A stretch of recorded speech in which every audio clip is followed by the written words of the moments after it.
Hey everybody, Jason Bermas here. This one's a real treat for me. So, I've been lucky enough over the years to interview famous comedians like Tommy Chong and Bill Burr, Patrice O'Neill before he passed, political figures like Giuliani, Cornel West, even Liz Truss, former UK Prime Minister.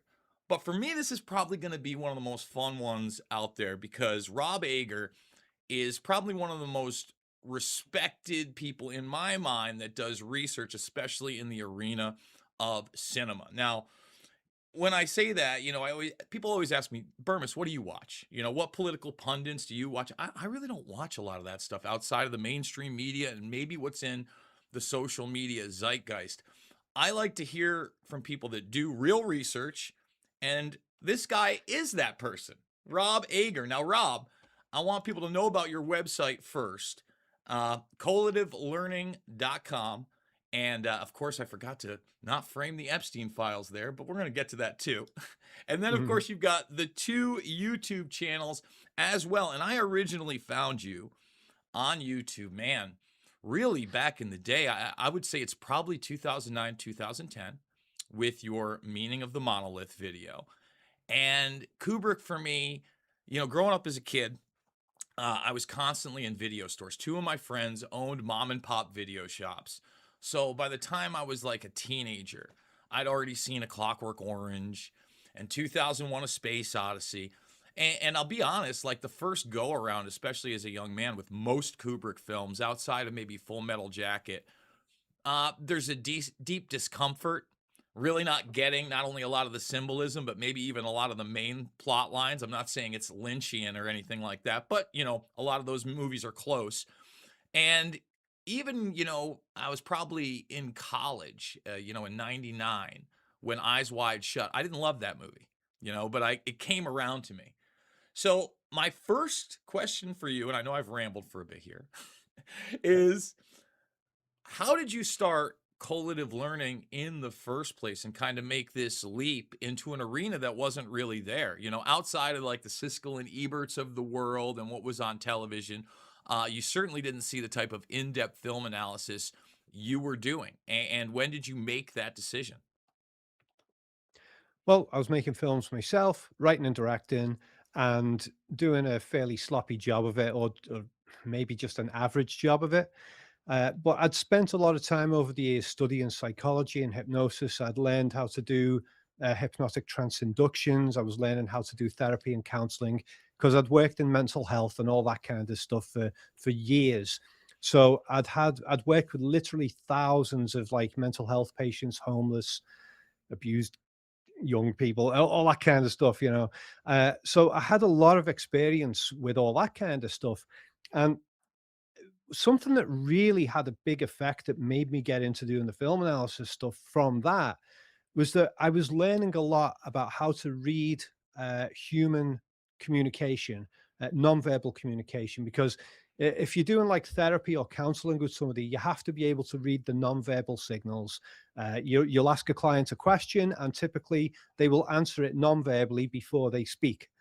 And the nonverbal answer is often very different to what they say consciously. So you have to be able to read that stuff if you're going to do therapy. So I came from a sort of background of doing that stuff. And that also combined with, as this is something I think you'll relate to. If I read correctly, you used to be a graphic designer when you were younger. Is that right? Yeah. Yeah. So for me, uh, we didn't have that in my high school, right? And I graduated like 97 at 17. So I was pretty young getting Yeah. in there. So I'd seen some commercials for Photoshop, and I actually wanted to go to the Art Institute of Philadelphia. I'd gotten accepted there. Poor kid, long story, rug pull at the end. So I end up going to SUNY Oneonta. I'm an upstate New York guy, and they gave me full access to the computer lab. So I ended up being a beauty school dropout. I drop out. I'm making money as a pizza guy. I like going to the bars and things like that. But I picked up a lot from other students, and really even in front of me. I mean, if you saw how much tech was in front of me right now, Rob, you'd be sick. And yeah, I I gravitated towards all of that. Until 2004, right before I kind of broke into with the other two guys, the documentary filmmaking. I'd gotten my first desk job right outside of Cooperstown, New York. I was doing print design. And if you've ever seen those old school black and white Investigate 9/11 t-shirts, that was my design. We printed those up. We were giving those out. So, for me, that was a big thing that I wanted to transition because there was, first of all, I'm not saying I was the best artist in the world. I was always into comic books as a kid, and there's always that kind of dream. Yeah. But as far as like a manageable living, although, I kind of can relate to you. I've worked for myself a lot over the years, and especially recently, and really that's the only way to go. Yeah. But to make a living, you kind of have to get these other skill sets down. So doing things you don't want. But you're right, graphic designer all the way. Okay. So, yeah, well, obviously you can relate to that. So it's basically it's what is called in the world of hypnosis something called visual acuity, which is where you're very sharpened up to notice things visually, and you have to do it with the clients and stuff like that. So I was getting that from the hypnosis stuff. And I was also getting it from the visual arts where I was doing sort of graphic design stuff. I worked in video games, and it was my first job that I had doing video game graphics. But even before that, I was always drawing and painting, and I was always trying to draw and paint to make things look photorealistic.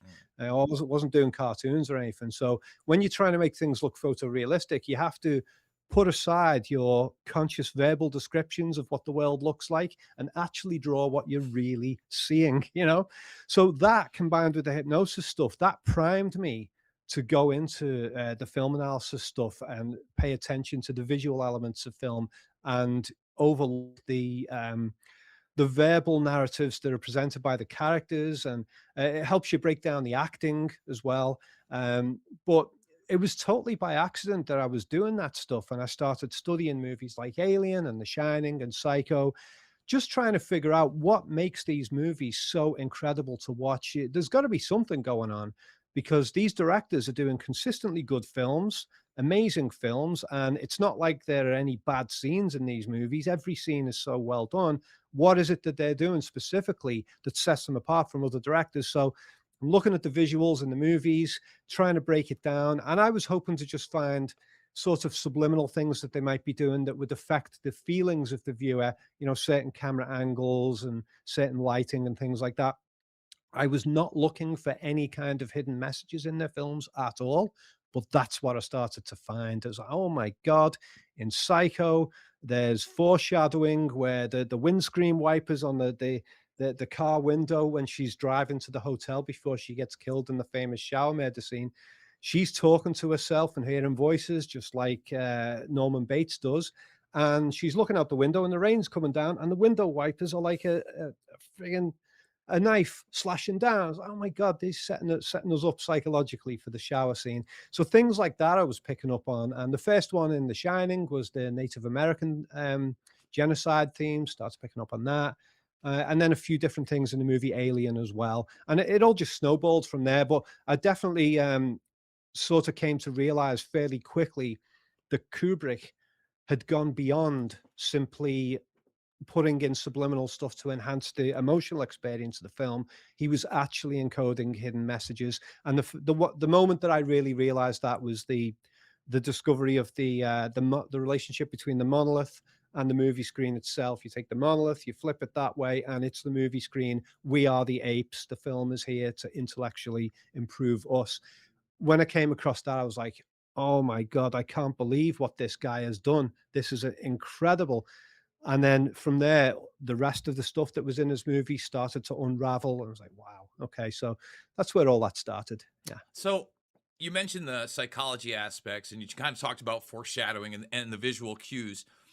When you're in this field, is neurolinguistics programming something that's coming into play? Because I hadn't heard of that until actually post loose change. I was at a conference, and I came across a guy I still know today, Richard Andrew Grove, and he introduced me. In fact, I felt like he was trying to hypnotize us at the time, and employ it. And I'm like, what is going on here? And he talked about a guy named Richard Bandler, and Yeah. prior to that, I was familiar with Darren Brown that kind of employed a lot of those NLP things, but didn't really know the genesis of it.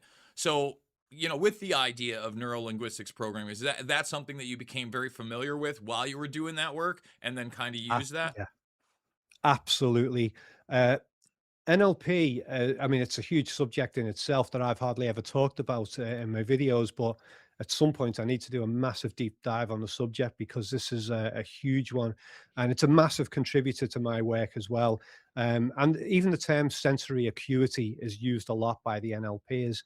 I first came across NLP in my mid-teens, around about age 15, 16 years old. Okay. I was having a lot of troubles with my upbringing. I was in really rough, low down neighborhood, no role models around, anything like that. But my dad had been a psychiatric nurse for years, and he had some interest in books, and he was always getting me interested in reading psychology when I was a kid and stuff like that. So he had a big influence. So I used to read some of his books, and he had this book on his shelf called Unlimited Power by this guy called Anthony Robbins, who's like this big success coaching guru in America today. Anthony Robbins had sort of blown up at the time and become very successful. You know, I'm 15 years old. I am a psychological mess. And I read Tony Robbins' book and I was like, wow, here's someone who's actually talking positive about how to get things done, achieve things, how to change things. And that had a massive influence on me. And I slowly started sorting my life out. But Tony Robbins got a lot of his stuff from NLP. Yeah. He had some training with Richard Bandler Yeah. and I think John Grinder, the other guy. So I read about NLP in his book, and then I went and got the proper NLP books, which were much more deep and sophisticated. So by that time, I'm about maybe 18 years old, and I'm reading books like Frogs into Princes and Transformations, not the conspiracy book Transformations, That's the NLP book. Transformation of America by Kathy O'Brien. Yeah, yeah, My not audience will that know one. that's a different one. Yeah, We've talked to yeah. Kathy before. Yeah, you spoke to her, have you? Yeah, okay. So yeah, I mean, on this group one, she hangs out with Roseanne Barr, and Roseanne also, she was on that Reawaken America tour that I fell into. You watched that presentation Yeah, that I did over there, and I actually ended up on like 8 or 9 of them. Like I end up on these kind of weird journeys too. Obviously, like I get pigeonholed into these different things, and depending on the political climate, either back in the loose change days, I marched with like the Code Pinks of the world, and the left loved me. And then, during the Trump administration, when people were kind of waking up to the corruption of the COVID nightmare and all these other things, the right thinks I'm a conservative. And I'm like, I hate all of you guys. yeah, like, yeah, yeah. Well, I that's want great to 'cause talk I to feel everybody to kind of I'm bring them, not, exactly the same as that, yeah. yeah, well, it's tough, right? Because I'm not here for team baseball. I mean, the things that we're talking about are really, sophisticated tools of not just communication, but control and domination, right? And Yeah, whether that's something you see on an individual level with casework or on a political level or a business level. And I would argue, I mean, really since World War II, there's so much of this that could be defined as techno-fascism, right? And not yeah, real nation state power that we never address, especially with what's going on now. All the lines are blurred, and it's not one party that's going to save you. It's the rugged individualism. It's the kind of thing that they preach about inside these books of quote unquote self-help. And I often couple that with this idea of the secret. All these things can be exploitative too, right? Like getting people behind the Robbins. Like not everybody's going to make it through the Tony Robbins program. And not everybody with a vision board is going to get a house and win the lottery. I hate to tell everybody that, but if you work towards these goals and you are positive and you take advantages of whatever the universe provides, I do believe that's a real thing. And that's kind of, I think that's really part of the human destiny. I don't know. I know we're getting so far away from movies here, Rob, but I think it's important because, a lot of people, another thing that's great about you is you do your own thing. Like I've never seen you be audience captured. And I've also seen, a lot of people do that as well. So before we kind of get into, I want to talk transhumanism and 2001 specifically. What's your favorite Kubrick scene, not film? Because I'm pretty sure The Shining is probably your favorite film. It's one you've opined about the most. No, no, no. no, no, Okay. The Shining's not even my favorite horror film, it's not even my favorite Kubrick film. Oh, For some reason, it's funny, it's like there's a massive public obsession with The Shining. And because I've done videos on it that have done really well, people assume that I'm obsessed with The Shining. But no, I've done just as many videos on 2001: A Space Odyssey, just as many on Alien. I've done tons of videos on the Star Wars films. Eyes Wide Shut. There's lots of other movies that Terminator, I I've love watched a just as lot of much. them, Rob. But anyway, for a favorite scene of Kubrick's throughout all his movies, oh my God, that's a really tough question. I mean, the one that springs to mind, it's not an individual scene, but it's a chunk of a Kubrick film that I think is just completely, utterly mind blowing. And when it came out, it was just something that had never been seen before. Is the entire end sequence of 2001: A Space Odyssey. You know, when they get to Jupiter and the narrative just completely disappears and becomes this visually encoded experience. And Kubrick's like, nah, you're not getting any words, any dialogue to explain this. It's all visual. You either figure it out or you just sit there confused and get upset, you know. And yeah, I think that was pretty special what he did with the end of that film. Mhm. Yeah. So then what's the movie then? What's the movie? Yeah, what's the movie? I mean, if it's The not The 2000, Shining, what's the favorite movie? my favorite movie altogether. No, no, Kubrick, your favorite Kubrick Favorite film. Kubrick Yeah, yeah, movie. yeah, yeah. I think it would be 2001. Yeah. Yeah. I mean, it is the most visually impressive. It's probably the one I most think about, especially, and this is a good segue into it. One of the things that really strikes me about that film is especially the visualization of what becomes modern day space and the public's perception of what modern day space is, right? Yeah. It's not Star Wars, it's not rockets, it's not, Star Trek and that type of sci-fi. It's much more based in realism. And then, the story of its genesis, with Arthur C. Clarke writing the novel alongside of it, it not being based on anything, that adds to the mystery of it. The fact that NASA did work with him on that and then provided him that lens for Barry Lyndon, which is like the most underrated film he does. I absolutely actually love Barry Lyndon, just because It's it great. tells the Yeah. story of like a terrible person who social climbs, who like this is one of the narratives that I could follow the first It's time a around. familiar story, actually, isn't it? Yeah, and that you end up empathizing with at some points, especially towards the end. I thought Game of Thrones actually picked up on a lot of those tricks Yeah. throughout the scumbaggery of all their characters as well. Um, so getting into like 2001: A Space Odyssey and that perception of space, I watched you on a panel and somebody asked you about it, and you talked about how a lot of it you felt he was expressing the absurdity of like long-term space travel. Why is that? And do you kind of agree with my assessment that a lot of that stuff is what people kind of perceive as like what a modern day space program would look like? Yeah, I mean, I suppose when I first saw 2001 in my teens, and for years afterwards, I respected it as being the most realistic space movie ever made. And you could still argue that it is. I mean, at least it's got space as being actually silent. Very few movies have even got that. Um, but I started to question things later on. Uh, in particular, the whole section with Hal, the way Hal behaves and is very manipulative and lies and literally kills some of the crew. And I'm like, hang on, what's going on here? Because this movie is sort of hailed as being like this pro space race movie, and all the people who were talking about we're traveling to the stars and stuff, they always cite 2001 as if it's an actual vision of the real future that is coming. And yet we get past the year 2001 and none of it's friggin' happened, you know? We don't have the Mars bases. We haven't traveled to Jupiter. We certainly haven't achieved interstellar travel. Most of the stuff that we see in 2001, the film, has not happened.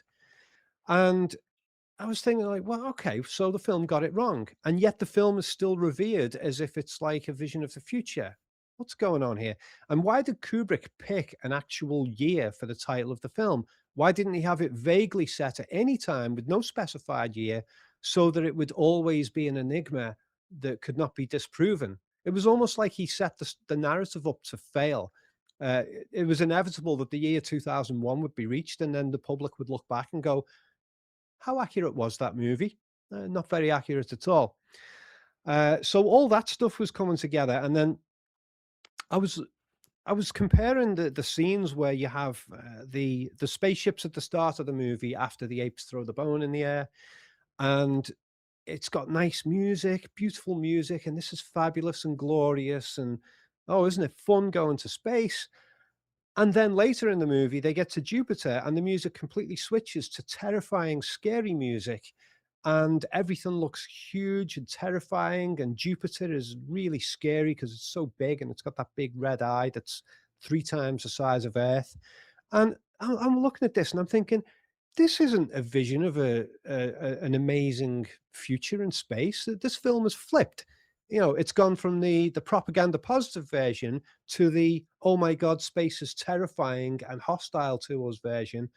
And then in the middle of the film, it doesn't exactly promote the space race either because Dave Bowman is he goes out to collect the dead body of his buddy who's been lost in space, and as he's flying out away from the Discovery ship and it becomes a small object in the distance, he's lost in the void of darkness and he's trying to collect this dead body and bring it back. And I'm watching that and I'm thinking, no human being on earth has ever been as isolated and lonely as Dave Bowman is in that scene. He is millions of miles away from any living human being. You know, you've got the people in the sleeping pods on the ship, but they're going to die anyway. And I'm like, my God, this movie isn't a positive presentation of the future. And I'd also been reading up a bit on all of the ideas about space travel that had been bandied around for years in the science community since the 1960s. And I'd come to realize myself that it was massively overblown and that the science community had hugely overestimated what they were capable of and what was going to come. And I sort of came to the conclusion that Kubrick saw that. It's like he'd researched their stuff and he knew that they were full of shit, basically. And so he'd gone to them and he'd fooled them and he'd said, I'm going to make this movie that's going to promote your ideas. And then he made the movie, but he had the movie flip the message as it goes through.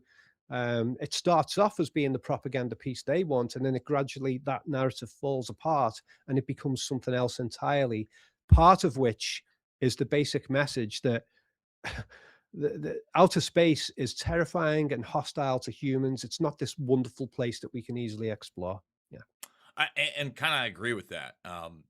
At the same time, I think there are a couple of things that he does kind of get spot on, especially technology wise. For instance, it's the first time we see these touch screens that are also going to interact kind of like iPads that do come into fruition. And then when you talk about HAL and AI in general, you know, you talk about him killing all these things. But like right now, when I, first of all, this idea that AI hallucinates, I think that's the most ridiculous thing in the world. I really hate that they frame it that way. No, you've programmed it around certain narratives, so it's purposely lying to us. And then Yeah. the other thing that I found about AI, and again, this kind of gets into that deception of how, is that as it lies to you, if you call it out, like if you have a long conversation that you know what you're looking the answer for, and you know you're going to get a certain narrative in the beginning, it'll Mm. apologize to you and it will patronize you. It'll tell you how smart you are. Oh, you're so smart. You've got it, and try to make you feel more comfortable. So, throughout the whole thing, Hal is trying to act covert but understanding that he's going to be taken out. I don't believe any of these things. I mean, you watch my presentation, could ever truly be conscious. That's the Yeah. big lie. I mean, don't get me wrong. Absolutely agree. Yeah. Yeah. I mean, they could probably mimic it extremely well at some point, which is ultra dangerous. And I don't know why you would want to create these entities. But then the big thing about space and what makes me say the agreement with you, and this is probably where we're going to differ. Um, for me, you know, I know all the arguments against the Apollo missions and for them, right? And we were obviously doing something there. And whether or not we went to the moon, I would say with rocket technology, if they're telling us the truth, almost 250,000 miles away and then back. I Yeah. highly doubt it because the Russians were kicking our ass in every way with rocket technology, and the farthest they've been up is less than 300 miles. Now, they just set that Dragon capsule with the billionaire. And that's the hey, and we're very diverse now. We've got 2 women in space at the height, but even then, at the Kármán line, they're under 1,000 miles. So now Yeah. I've got to believe that like technology, especially stuff that still blows up, goes literally 250 times more than what they just did, barely, and comes back. Now, that's a big problem for me, especially when I don't know the logistics of the physical moon other than what I'm told. And I Yeah. just kind of have to believe. And you talk about the darkness and emptiness of space. You know, when I read, I don't know if you're familiar with Annie Jacobson's books, but if you haven't read those ones, I would. She did Area 51, and she did a ton, like a lot of these people that were in these underground bases doing the nuclear experiments and all these other things were recruited through NASA. So, you know, they were hotshot pilots, and then they got to do these stuff. And especially the story of the ox cart caught my eye, right? Because we have an atmosphere, a stratosphere, et cetera, ionosphere. But when they were getting up to a certain level, around 60,000 feet, all of a sudden they were getting blacked out. All of a sudden these blotches would come out, right? And they couldn't figure it out for a while. But what had happened was, with the nuclear testing, they'd sent a bunch of the insects up in where they were lighter. So they were floating there, and they were basically going against the windshield and blacking them out at a certain point. You know, so those are the, yeah, Wow. exactly, those are the interesting facts that like, I'm not sure that all of space is a vacuum. In fact, I kind of doubt that. I would imagine there's varying degrees. I mean, you look at just the electromagnetism of Earth. So kind of what is your feeling on that? Because again, they've been telling us we're going back to the moon forever. But Yeah. now they've set the date again for Artemis in, I think, 2028. But I'm not sure if you're aware of it. Last year, when they did that capsule thing, they also sent an Artemis ship around the moon, and they literally put a stuffed animal Snoopy in a spacesuit on that ship, supposedly. What are your thoughts, Rob? Yeah, I know. No, you know what? I mean, it's funny. You started off with all that saying this is where we're going to disagree, but you haven't really said much that I disagree with. um, I mean, I've never been one for running around saying, "Oh, fake moon landings." Mm-hmm. I don't do that, but I don't run around saying, "Oh, we definitely went there either." I don't know enough about the science. I've heard a lot of very convincing arguments that we didn't. And I've heard a lot of quite effective debunks as well, Mm-hmm. um, of some of the sillier arguments and stuff. Sure. But yeah, absolutely. The fact that we have not sort of been back there and created these big bases like we see in 2001: A Space Odyssey has me thinking, well, hang on, what the hell? Why is this not happening? You know. And so yeah, I mean, there's a few different subjects like that where I don't really go and talk and try and persuade people on any of those issues. You've got like the moon landing, you've got the 9/11. Like, say, with 9/11, that's a subject I never talk about in my videos because people have pretty much already made their minds up. There's so much information for them to explore in both directions. And people can go make their own minds up, and that's it. And I don't really believe that I've got much to contribute on that subject beyond what's already been said. I've got my own thoughts and feelings on it, and I've explored it in a range of areas on that issue and on the moon landing and on many others. But with a lot of these subjects, it's like people have this tunnel vision. They've picked a narrative and they stick with it. And sometimes I'm on the side of the debunkers, and I think they've got great arguments. And in those situations, I'm like, you folks, they're calling you conspiracy theorists because you are acting fucking nuts. That does happen with Oh, some of you mean these like the things, and I take masks the and debunk Jim side. Carrey And wasn't in France? there's other situations where I've got it the other way, and Yeah. I'm like, no, the establishment narrative there is the garbage one, and the evidence is there for the other. Um, but in those situations where there's been a lot of controversy in the media, usually people have just divided themselves into these two extreme camps, and neither will listen to the other. And you can go and try and talk to one side and bring them across. And I generally feel like it's a waste of time and effort with a lot of those things. So I like to try and explore things where people are open-minded. They haven't picked a narrative already, and yeah, that way you can reach people in a state where they're more open to information. Yeah, So, you know, that kind of could transition, because I still want to get into more transhumanism stuff with you, yeah, but because we got to the moon stuff, and I mean, The Shining, right? So that's the big one. Like, I obviously, Room 237 came out, and that kind of brought it into the mainstream. This idea that supposedly Kubrick had faked the moon landing for NASA. It was part of the deal. and this was his big admission. Now, I've also seen Kubrick's Odyssey by Jay Weidner, Yeah. but then I disagree with a ton of the stuff that Jay Weidner puts out outside of that. I think that he did a pretty good job in that film to try to convince that argument. At the same time, back when I was, late 90s, early 2000s, big pirate, back before torrents. I think I was on like the Morpheus network or Kazaa.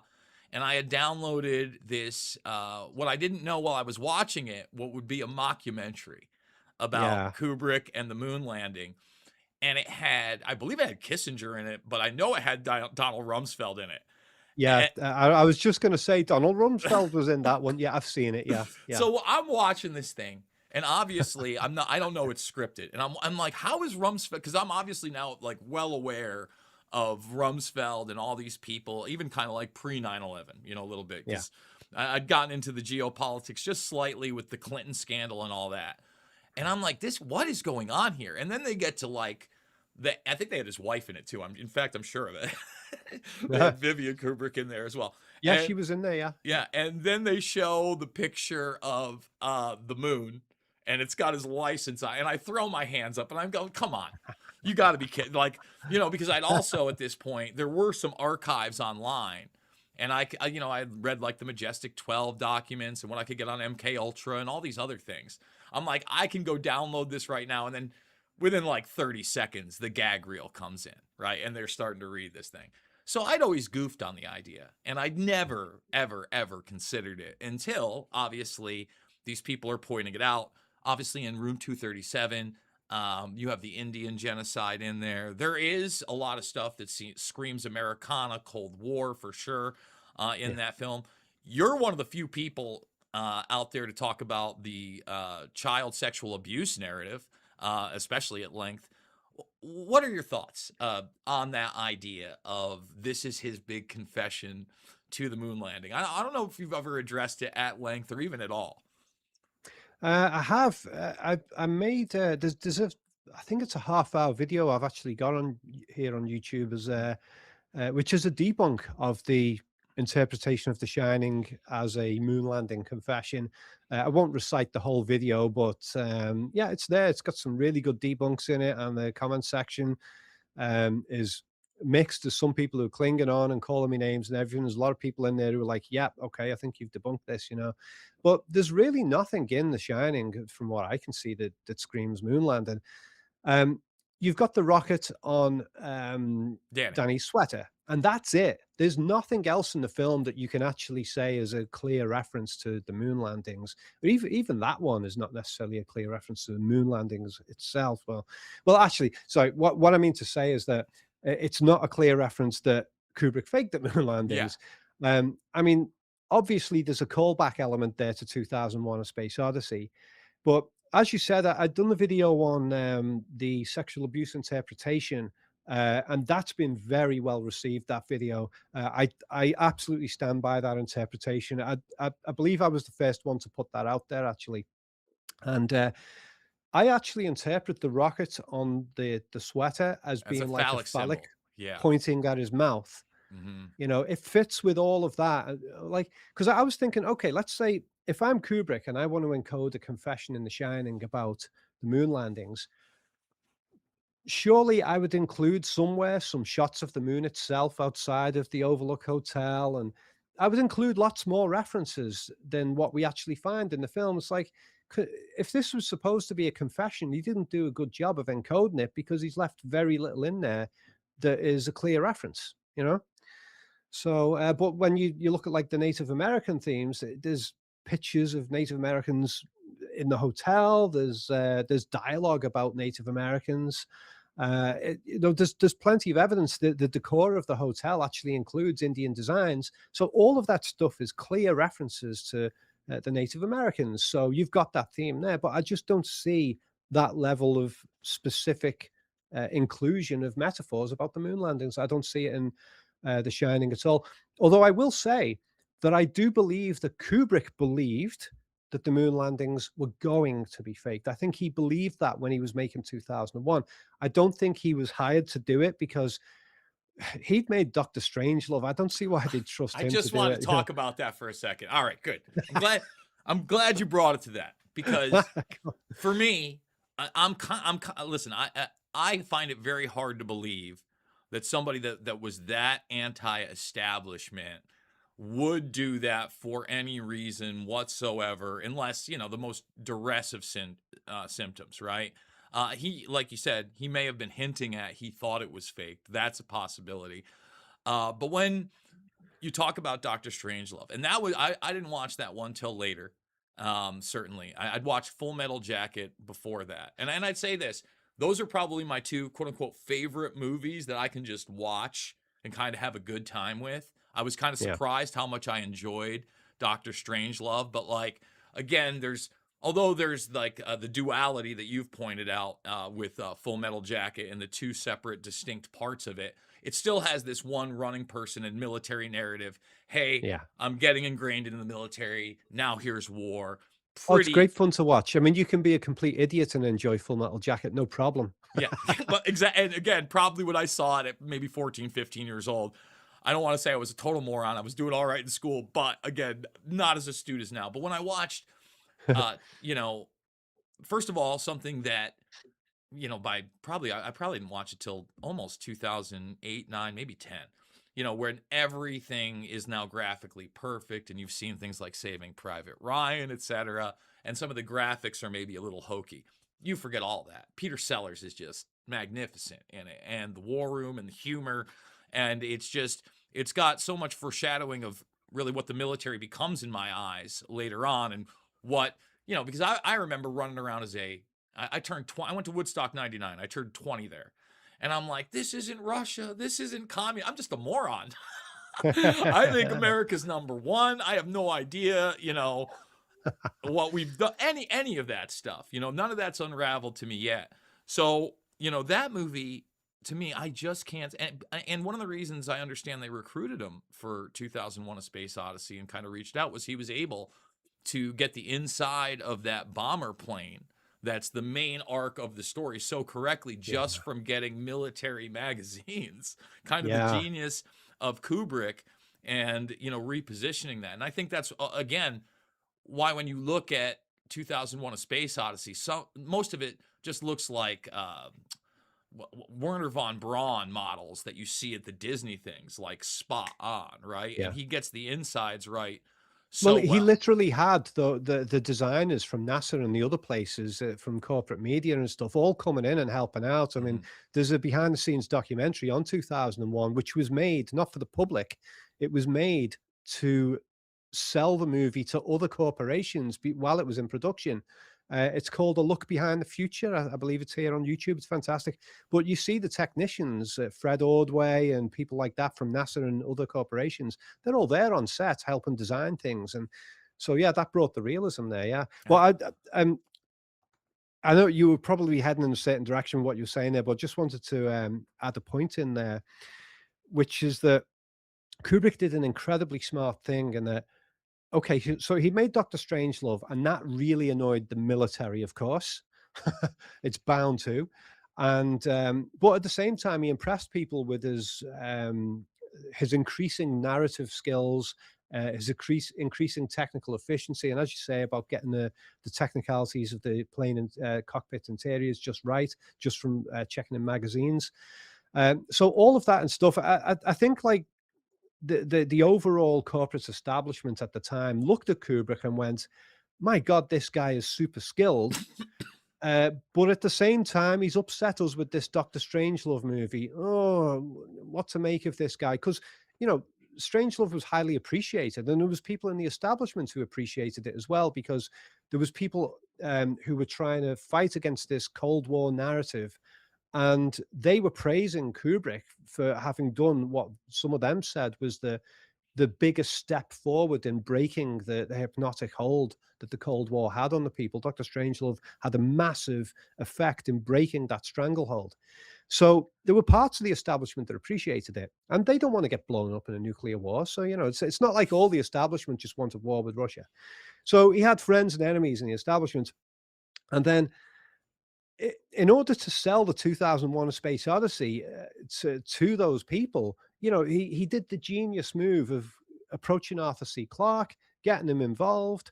developing the narrative with him, but on the side, he was developing the secret narrative that he didn't even tell Clark about. So he has Clark develop the surface narrative that would please the investors, and meanwhile, he's developing the hidden stuff that is going to emerge from the movie later.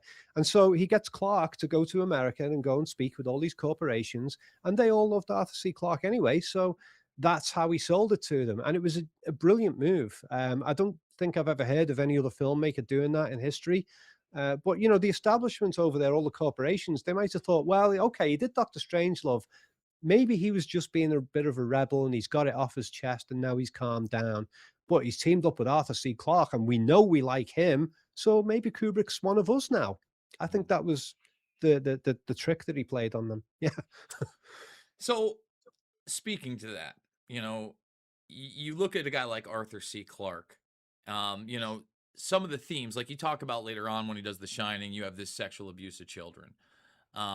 Later on in Eyes Wide Shut, you know, at least the exploitation and pimping out of teenage girls, maybe beyond that, and obviously seems to also get to maybe ritualistic and mind control abuse. You know, I saw you in this great Epstein video you did actually talk about the allegations against Arthur C. Clarke. Now, I've Mm. only vaguely gone into those, and as I understand it, he was never convicted of anything. But certainly, when you look at the United Kingdom and the power structure, one of the most notorious would be Lord Mountbatten, who the FBI knew, you know, was with young boys and was codenamed Lord Mountbottom in these documents. Uh, Yeah. Andrew has had his problems with quote unquote teenage girls. Do you think that this is something because Kubrick was in those circles? He eventually wanted to discuss because he always kind of talked about women as objects and you know the sexualization. Even in like you look at Doctor Strangelove, right, and the colonels and the young women and the Yeah. secretaries and all of that. You know, you could even say he's taken a feminist perspective in some ways in that. But you know, I don't see it until later on, even with something like A Clockwork Orange, Alex and the girls he picks up seem to be pretty age appropriate, at least in the surface narrative. Uh, you've talked about some of the other types of abuse there as well. So what are your thoughts on that? On whether Well, where Kubrick. he picks up, whether or not you think Kubrick was around these sort of people, and that's why, although they're not the driving narratives of Yeah. these films, they continually appear. Okay. Yeah. I mean, I've heard a lot of people say, you know, well, Kubrick was an initiate of the 33rd degree Mason and stuff like that. I don't think it was anything like that. From what I can see, he had a preoccupation with this right going back to his very first feature film, which was called Fear and Desire. And he made that when he was about 22, 23 years old, I think. And not many people have seen it, but there is a scene in that movie where there's a soldier who's got a woman tied to a tree, and the soldier is trying to sort of seduce the woman. And it's clearly got the Kubrickian abuse of women elements that surfaced again and again in his movies as they went on. And then later on down the line, he does Lolita. Um, and, you know, the novel was very clearly about pedophile, pederast, whichever you want to call it. I think the girl was 10 or 12 years old in the novel. But of course, Kubrick couldn't do that in the movie. So him and the writer of the novel, they teamed up and they changed the narrative so that the girl became 15 years old and it became a forbidden love rather than a physical attraction. And it actually surprisingly worked incredibly well for that film because there was a 90s adaptation of Lolita that was a lot more faithful to the novel. And I can't enjoy it because I hate the main character. And I don't even like the girl in it because she's so manipulative as well. And it is true to the novel, but the film version that they did, it presented the lead character as someone you can actually sort of relate to. He doesn't come across as a complete and total scumbag. Um, but that is still there if you're willing to look at it. So he made him relatable, but also twisted. Hmm. Um, if he was completely 100% twisted, I don't think the film version would have worked. So Kubrick was dealing with that subject matter early on, and he did encode little things in Lolita, hinting at the darker aspects of the novel as well. But he was struggling with the censors at the time; they kept blocking him. He would send scripts in, and they'd say, "No, no, we know what you're doing there. Remove that line of dialogue, remove that metaphor. We know what that means. Get that out." So he was having to go really sophisticated to slip the hidden messages in, and try and bypass the censors. And he did it in various ways.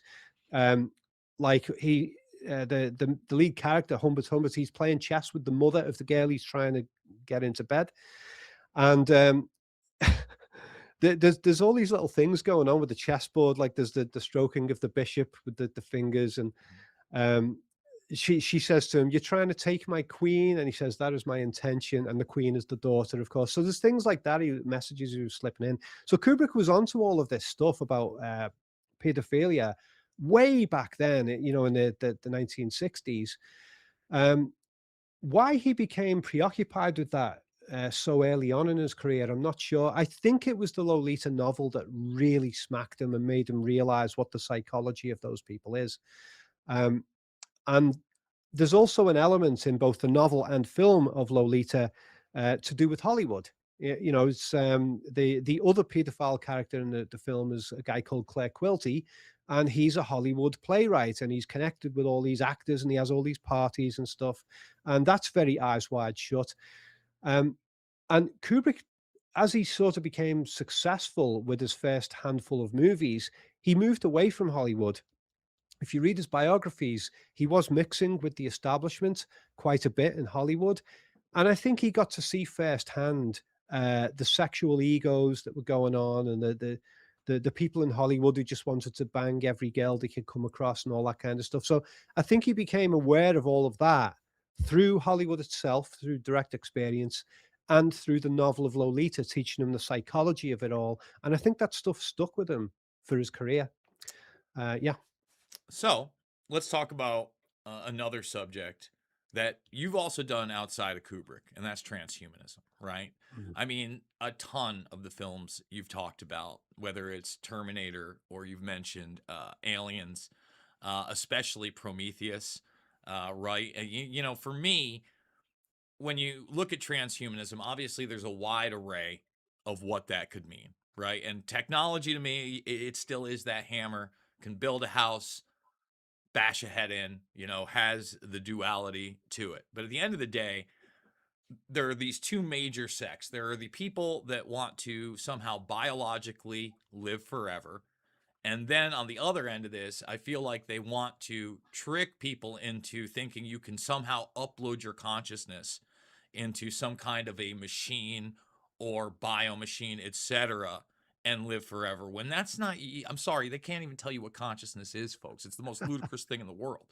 Yeah. So you look at Prometheus, right?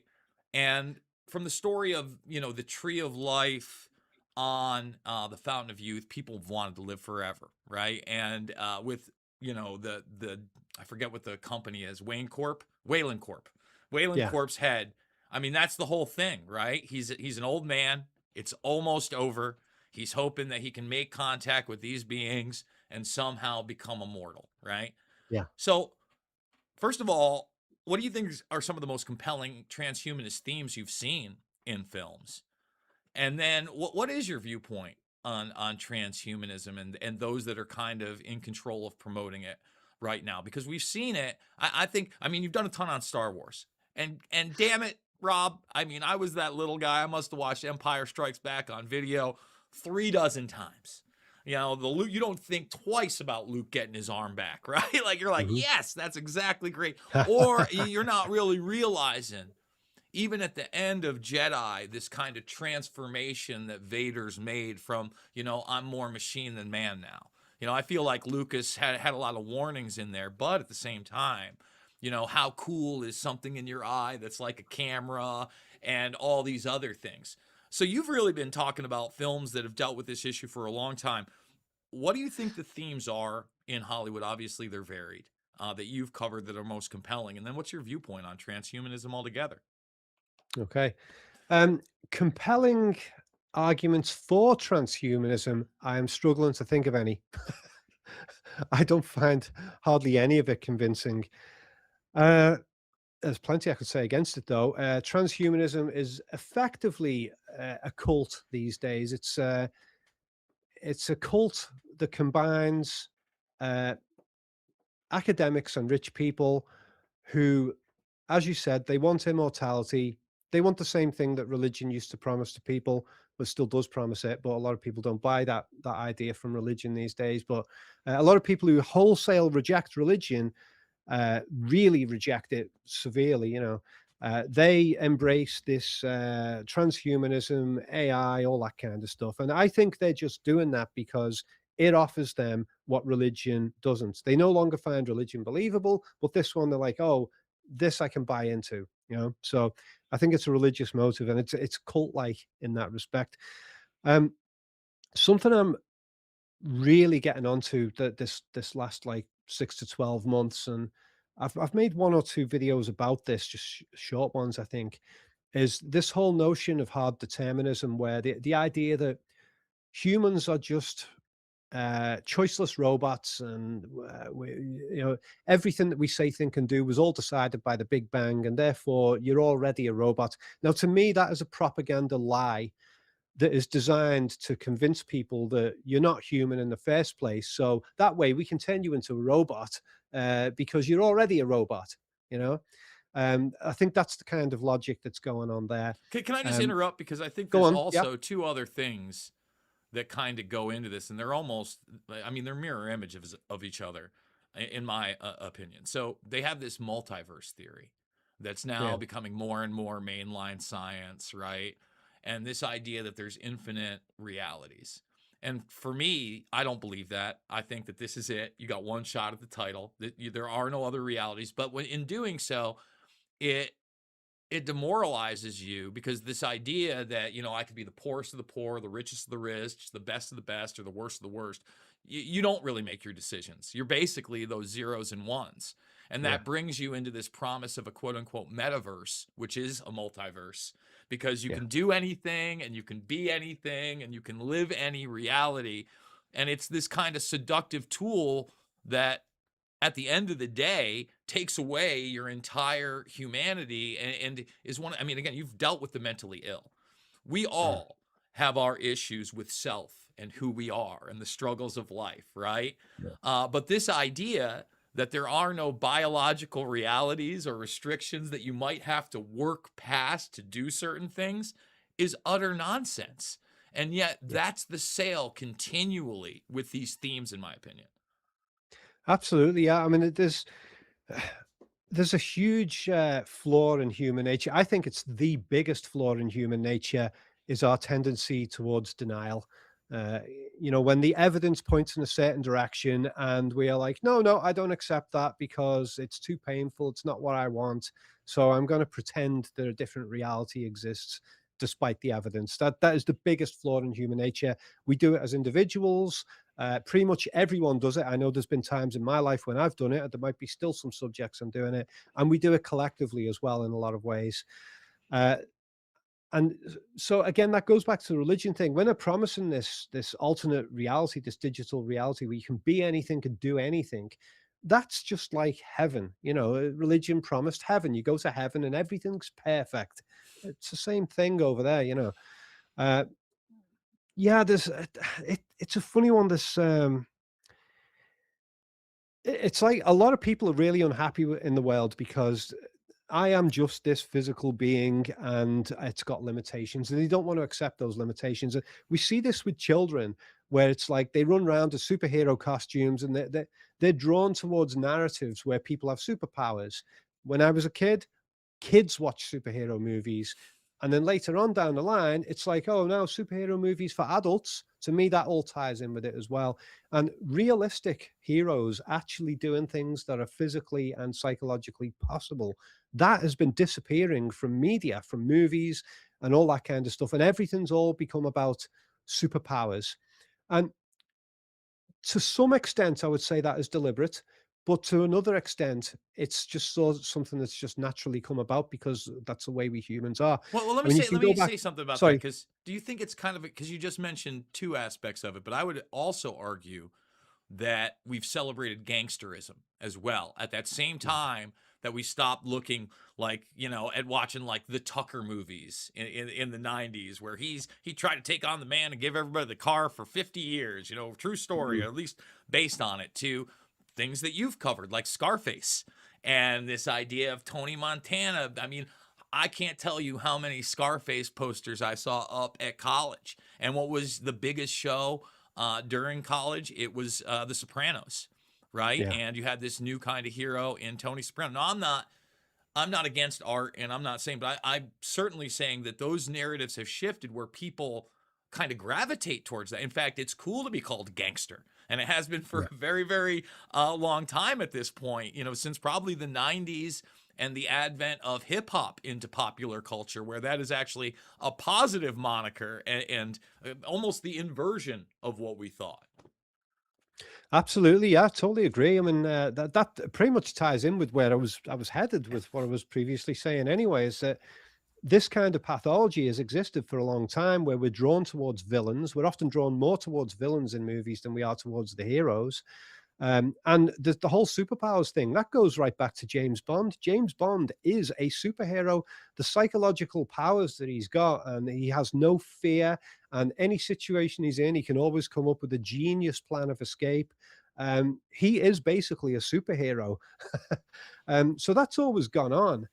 Um, but what was the one you just mentioned something then? There was the Scarface and superhero, the Sopranos? gangsters. Yeah. Sorry, the gangsters. Yeah. Yes, yes. No, that one is really interesting to me in the respect that for me, the cinematic experience I've had of that most punches home is I remember I saw Goodfellas on the cinema when it was my 17th birthday, I think it was.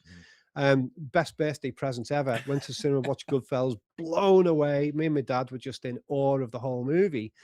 But there was a line in that stood out to me, which is where Henry Hill at the start, he's talking about the general gangster life. And he says, all those goody good people who worked their shitty jobs for bum paychecks and didn't have the guts to do anything with their lives, they're losers. They're dead. If we wanted something, we just took it.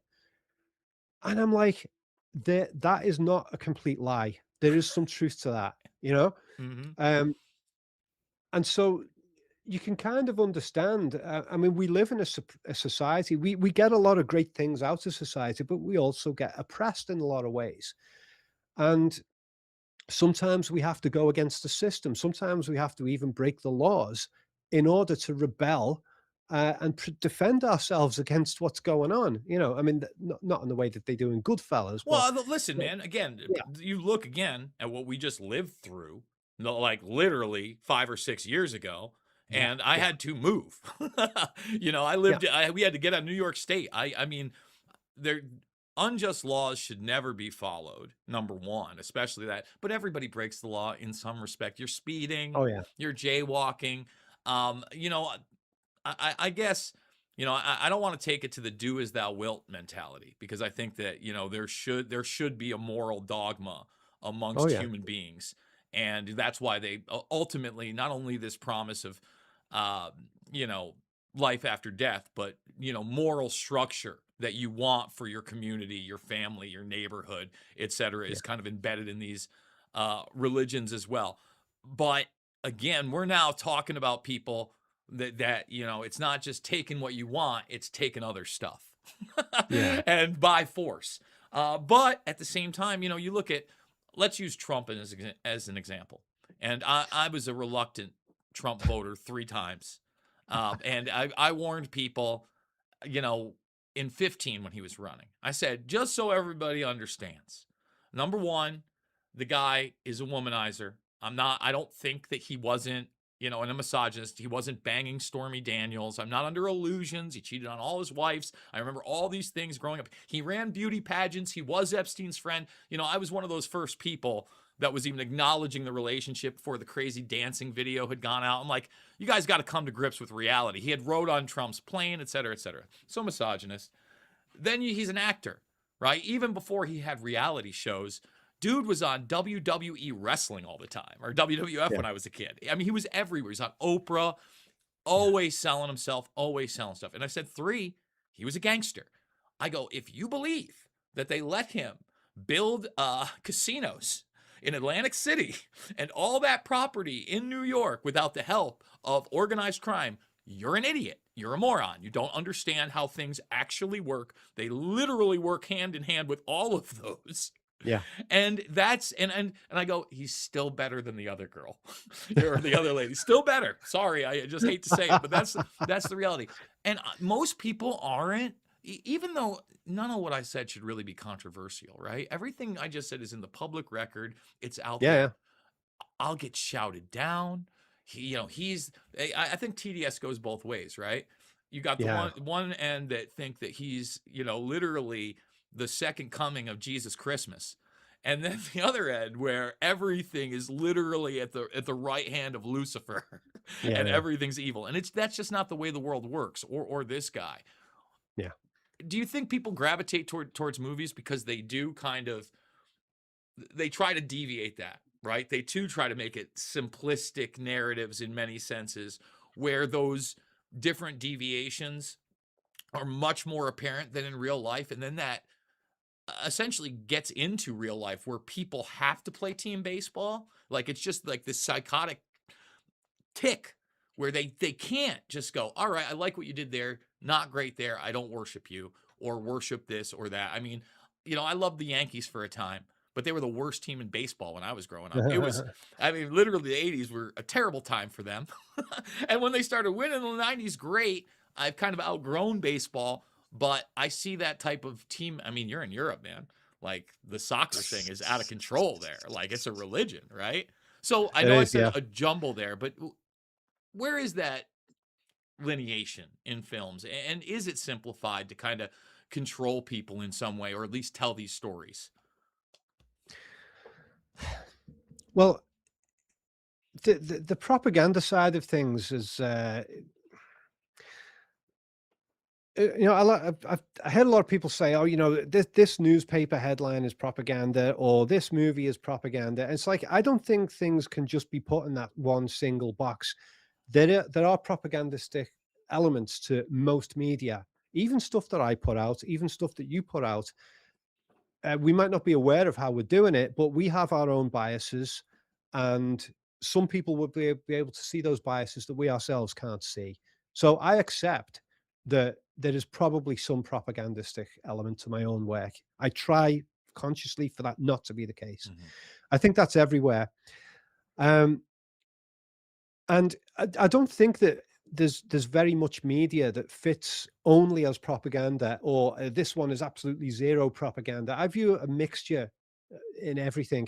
I mean, you look at like newspapers and the way that the article is structured. You got this big bold headline, which is dumb and low intelligence, doesn't require any thought, blah blah blah blah.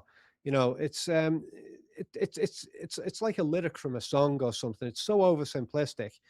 Now, they didn't invent that. The people who make newspapers did not create that. That's something that exists in human nature anyway. Humans tend to, I said earlier that the biggest flaw in human nature is denial. I think the second biggest one is people's refusal to engage with complexity. Uh, People are looking for the most simple, no brain summary of an issue so that they can just remember the headline and go, oh, I've got it. If I just spout that headline, it'll sound like I know what the hell I'm talking about. So I think the newspapers, even when they're trying to be truthful, they're trying to appeal to that side of people, this oversimplistic element that goes on. And so, yeah, to that effect, I don't go around sort of like, I hate this piece of media because it's total 100% propaganda. And this one's absolutely wonderful. And you said that about the politicians as Yeah, well. yeah. I find very few things in life actually fit into a purely black or white box. There's always nuances of good and bad in everything. Um, and, even with some of the darkest subjects, there can end up being sort of almost positive elements going on there, or truthful elements, maybe would be a more accurate term. Like with the whole Epstein and pedophilia thing. Um, as a society as a whole, we show a collective um, sort of tendency toward pedophilia. That's going to be some people watching are going to be like, what are you saying? No, look at the music videos. Britney Spears in a school uniform jumping around, and everyone's like, "Whoa," you know. Look at the way we dress our young girls and teenagers with the mini skirts and all that kind of stuff. We push this sexualization of children in various ways as a society. And some parts of the world, they look at we in the West and they're horrified by what they see in that respect, you know? Mhm. So, I just see pros and cons, black and white in most contexts in life. Yeah. That's a bit of a vague answer I've given you there. It's a big universal vague Hey, answer. vague's fine. I mean, you do everything so intricately anyway. But Yeah. because we're on that subject, right? I mean, this is probably a good place to get into Eyes Wide Shut and kind of wrap it all up. Mm. So for me, when I watched Eyes Wide Shut, and I remember watching AI after because that was also supposedly Kubrick in collaboration with Steven Spielberg, kind of posthumously him giving that vision. Also a film that I felt very dirty and didn't love watching, but like kind of watching those themes, again, revisiting them. It's like, all right, now I totally get it. With Eyes Wide Shut, again, didn't love it, didn't love the narrative, didn't love the ending. You've certainly talked about the social classes, but kind of embedded in that, I do kind of look at this narrative. First of all, I think that his wife is one of these kind of monarch sex slave girls that's actually at the party, right? I think that's why when he comes home, it's there. That's the message. And at the very end, when the two guys walk away and they're not concerned with their daughter, not I wonder whether or not they're, again, this kind of silent deal may have been cut because they are social climbers. They're not, I mean, the woman, forget about it, she seems like the worst person in the world.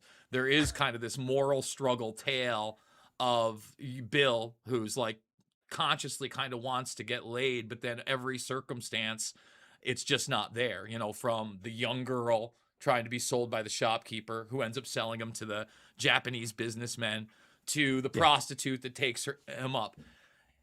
And then, kind of the choice for what Red Cloak and, the same, the doctor villain, if you will, that's having sex with a prostitute, one of these monarchs while his wife is downstairs and Yeah. doing cocaine and all these things. I don't know what you know about Sidney Pollack, but aside from being a director and actor, he was also an arms dealer. Like he dealt arms with Arnon Milken, another Hollywood guy, etc. So, why do you cling to the novella kind of dream sequence and not this kind of overarching idea of a high level network of these people, especially with that old man at the end? Like that was the cap for me. You only Yeah. see him in the background. Yeah. Nicole Kidman for me, I mean, that's kind of like the Lucifer character that's totally in on the group as well, and the seduction guy, right? And then by the end of it, the kid is such a minimal part of the story to have it roundabout. You got the bear symbolism that you've Yeah. talked Yeah. Yeah. about, and even, I did that video on the Zodiac Club, the magic thing with the Zodiac symbol on there. Yeah. Take it away, Rob Ager. I know there's my film analysis, everybody, of Eyes Wide Shut. Okay, a whole bunch of things to explore there. Uh, the first is that, yeah, I do believe that there is a dream narrative element going on there. I think the film works both ways. I don't think it's a single narrative. I think that on one level, it is a dream in which the people at the Somerton mansion with their big orgy, they are basically a psychological representation of the people at the first party at the beginning of the film, Ziegler's party, where they're all acting nice on the surface and polite and over sophisticated dancing to this lovely piano music and all that kind of stuff. And then you see the Somerton mansion and all of the surface glitter is stripped away. And this is what these people are about. It's about wanting to bang people behind closed doors. It's about wanting to take sexual advantage. It's about power games.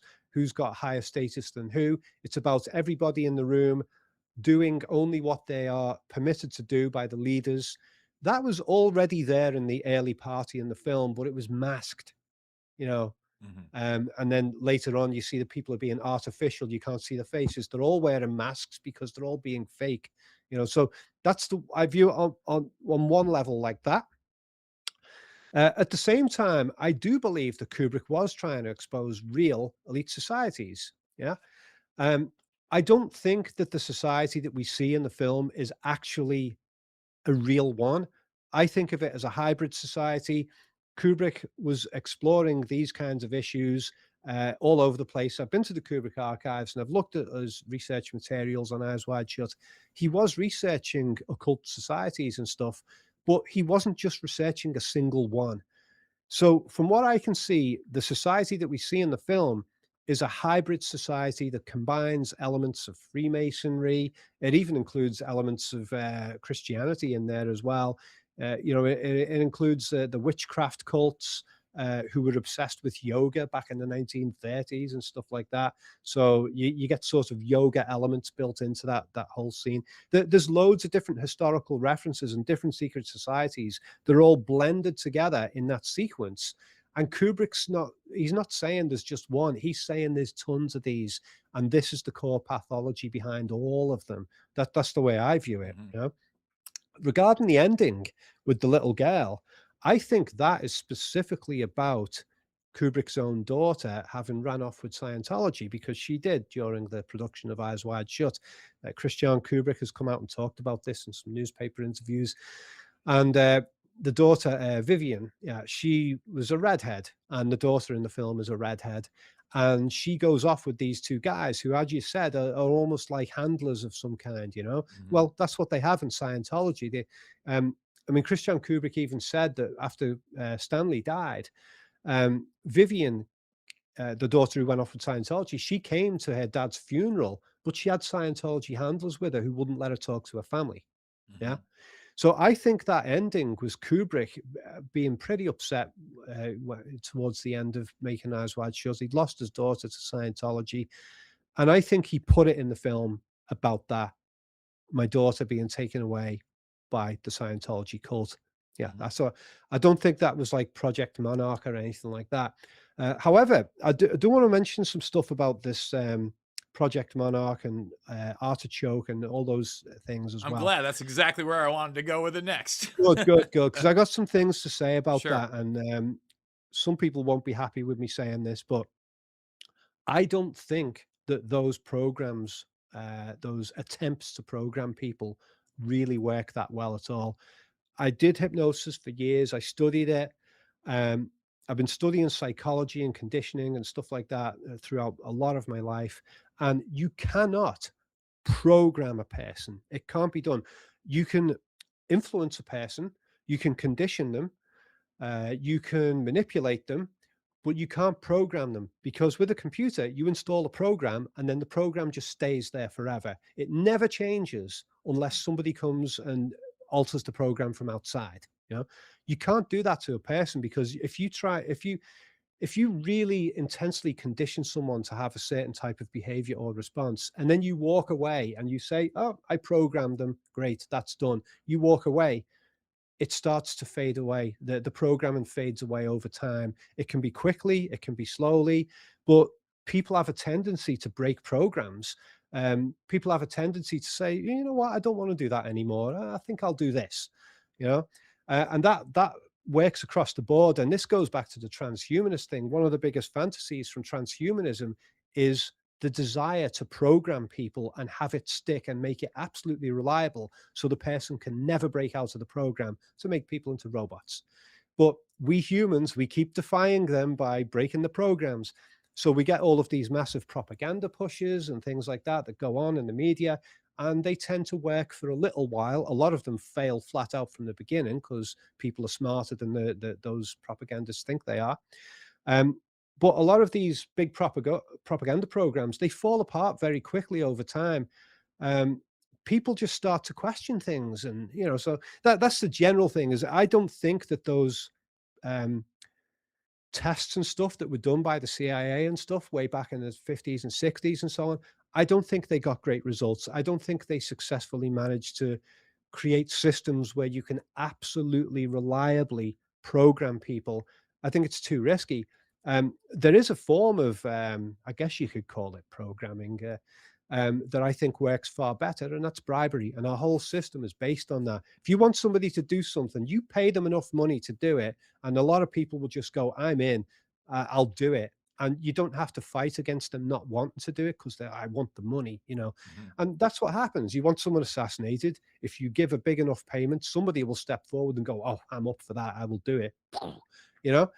Um, so yeah, I don't think that Artichoke and Monarch and that those programs. I think there's a lot of myths around that stuff. I don't think it was nearly effective as they say it is. Although I have seen people like Derren Brown have done like demonstrations where they say, "Oh, you can do it," but I wasn't convinced by the demonstrations that I saw from those people. Of course, I'd have to go into Yeah. detail on those Well, shows I mean, all right. So let's talk flesh that Darren out. just for a second, because he does have the Mm, one where, what is it? William Fry is his name, the comedian out in the UK.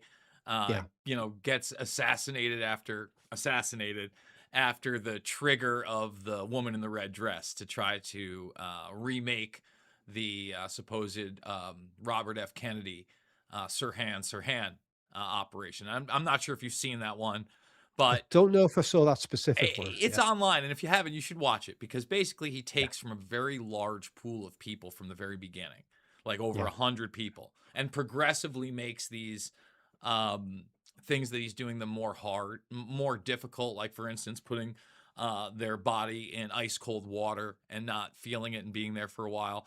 And again, I'm always intrigued because you wonder how much just subliminals alone can do. And supposedly that's what Darren's doing. Darren is not coupling this with any trauma, which is obviously a big part of things like Bluebird and Artichoke and MK Ultra, supposedly, or drugs, which yeah. I know they focus on LSD, but there's a ton of these drugs. And then you look at the drug companies that work for them, it seems like they actually end up using a lot of these drugs in the field Yeah. of psychology. You look at somebody like Epstein, right? And he's able to manage a harem. Now, you look in those documents, he's got one document that's like hundreds of pages long on mind control for some reason in there. Who knows if they're Yeah. reading it or they just downloaded it? Again, I have no idea. But then also has a nursery of quote unquote trumpet plants. And, there are drugs. There's a reason that people get taken advantage of when they're drunk, right? Yeah. Or Oh, they're yeah, on, yeah, yeah, yeah, yeah. definitely. So when you have something like that, continually, I mean, like you said, through manipulation, you can control people, but at the same time, it Well, wears you off. you you get hookers, hooked on drugs Yeah, to control them. Yeah, pimps do it all the time. Yeah, yeah, exactly.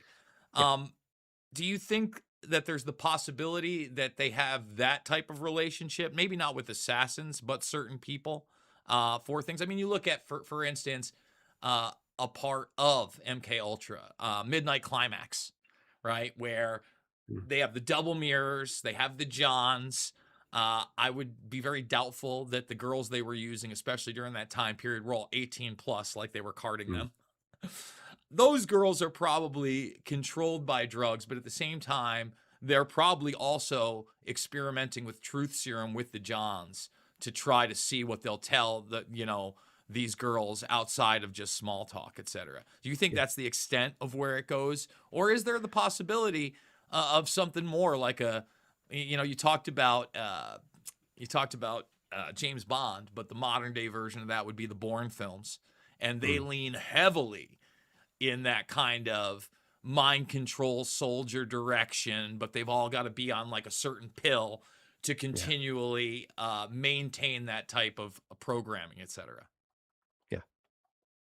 What are your Oh, thoughts on that? Like where is the line of possibility? Like is okay, it yeah, is it yeah. all just Well, the kind of the control you stuff would that get you've from a pimp to a hooker, or can you think it could go beyond that? well, the stuff that you that outlined, yeah, I mean, that stuff certainly happens. By the way, sorry about the lighting here. It's gone a lot darker, kind of appropriate for where our conversation has gone, but yeah. Um, so, the how can I put this? I'm trying to think of it. So you know what? I've lost a little bit of train of thought of where we were at then. So your question was because you threw a Yeah, bunch of different what's the questions at line me. basically of where you think mind control really exists What are the outside limits of mind outside of control? movies? You've Yeah. talked about Oh, like the hooker pimp drug relationship, yeah. but at the same time, they're doing all of these different experimentations on truth serums, etc. Yeah. Holly Weird has certainly promoted the Born So idea. so you're asking me what I believe the limits are of Yeah, I mean, how again, that you're can go. somebody on the inside. I mean, I had no idea you had a background in NLP before this. I think that Mm. that in itself, you know, there's always somebody in high school or college. They always call them charismatic. But in reality, a lot of it is they are employing these type of techniques where their tone changes, they make Yeah, contact at the right time, they're displaying, the things in NLP that grab you. Where yeah. where is the line on human beings? Because, Okay. again, we I talked about Kathy O'Brien earlier and yeah, Transformation of yeah. America, and she says Uh, that line is a handler. I gotta admit, I saw the Kathy O'Brien interviews from back in the day when she first came out, Yep. and I got the impression she was either mentally ill or lying. Mhm. S Sorry, but that's what I say. She didn't seem convincing to me at all. I mean, I've worked with people in mental health who will tell you all kinds of crazy stories. I've worked with multiple people who told me they were Jesus, multiple people who told me that they were the devil, and they would be really, really, convincing, the absolute conviction, and they would cite a load of supposed experiences in their own lives that supposedly supported it. So I know how people can lie about these things or convince themselves of it, which I've saw a lot of, I always wanted to get the people who all thought that they were Jesus or the devil and get them all in one room and say, argue it out amongst yourselves. Which one of you is really Jesus? Oh, I'll tell you, that would be a wonderful video to put on YouTube. Okay. So, yeah, a lot of the stuff that you've described there, yes, people can be massively manipulated. People can be arguably controlled in a short term. Yeah. They can be conditioned, but what it tends to require, if you want programming that sticks and never changes, that in itself doesn't work. I mean, even like the pimp with the hooker with he's got her hooked on the drugs and stuff. There are some prostitutes who get out of it. They break out of it and get away from the pimp, and they get straight and go and live a normal life. That all of these situations that you're talking about are not 100% reliable because there are people who get out. You know, Mhm. even with cults, Charles Manson, he used a lot of drugs and things like that to mind control the people who were his members of his cult. But he couldn't 100% program them. They were capable of breaking out of it, and some of them did. And of course, once he got put away in prison, those people, a lot of them, went off and lived their own lives elsewhere. They didn't go around murdering people once his influence was gone. So, like, something I always find very funny about the media is that we will get like a certain message that's pushed upon us, and it's like a lot of us can look and go, "That's garbage," and that the media will keep pushing that same message endlessly, endlessly, endlessly. And I always thought to myself, how stupid are these people? Do they think that repeating that message over and over and over 1,000 times is going to convince me of it? It's not doing it. Um, but I think there's another aspect of that, in that the people who do get convinced of certain messages, um, the message isn't embedded forever. So they have to keep reinforcing it. So the media will keep pushing the same message again and again, just in case the previous programming starts to fade away. Mhm. Do you get what I mean? Yeah, no, I think repetition is a huge part of it, and to me, you kind of talked about this, what became popularized as mass formation psychosis on these issues, where people Yeah. just kind of like rapidly go into them. But in some respects, Rob, I mean, we just bombed the shit out of Iran, bro. Like that Yeah. narrative of evil Muslim now has gone on in my country for close to 30 years. Right. Yeah. And Yeah. it's like, you wonder what we can break out of. And then, I But kind of, how many people are falling for that narrative at the moment? well, From what I again, can see, enough to let them not that do it. many. I don't think it's that many, but again, you have these cultists that brought into a new narrative of, Donald Trump, savior of the universe. So now all of a sudden, it doesn't matter what he does, right?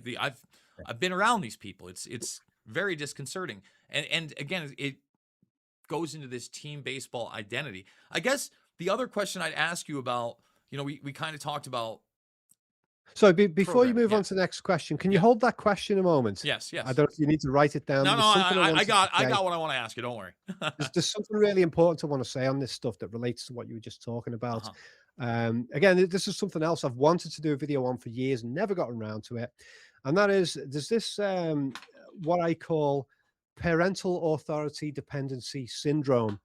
A lot of people, it's like they've grown up and they enjoyed the protection of their parents. You know, mummy and daddy make everything safe and nice, and they had it too easy, and the parents were too nice, and so they never learned how to separate themselves from authority.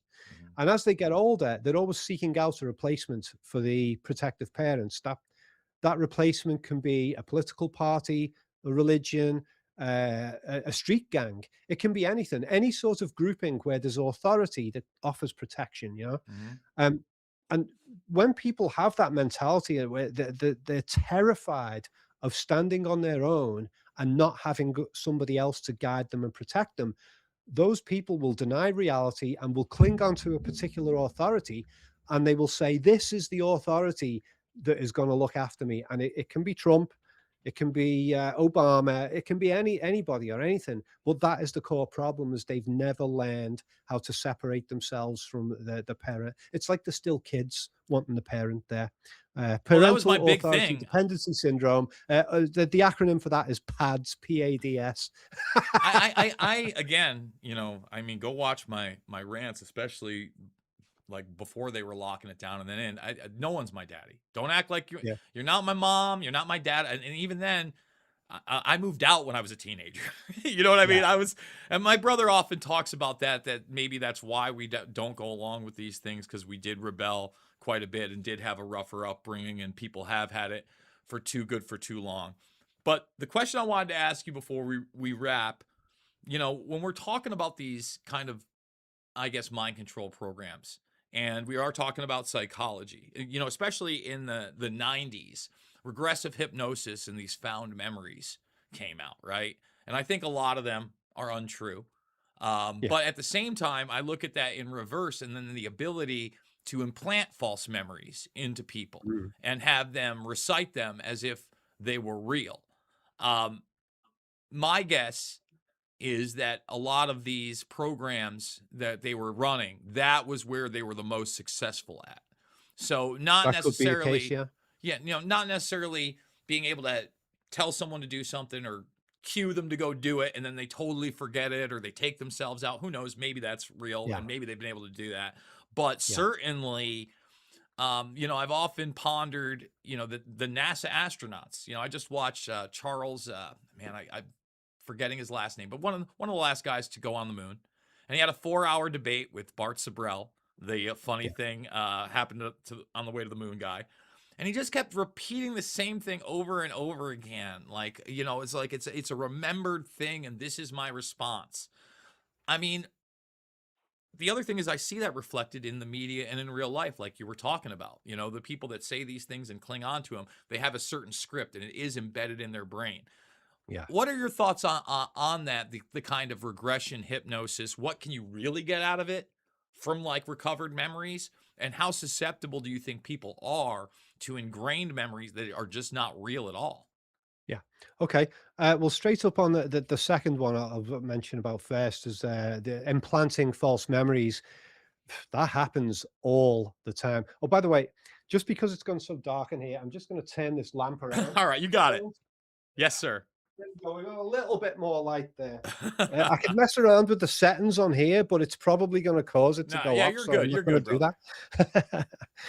So yeah, people implant false memories in each other all the time. You don't even need to do hypnosis to do it. When we read newspaper reports, we make a visualization of an event. You know, like a news report will say, "This person stabbed this person to death in this context," and we make a movie of that in our minds, and we treat it as if it's a memory.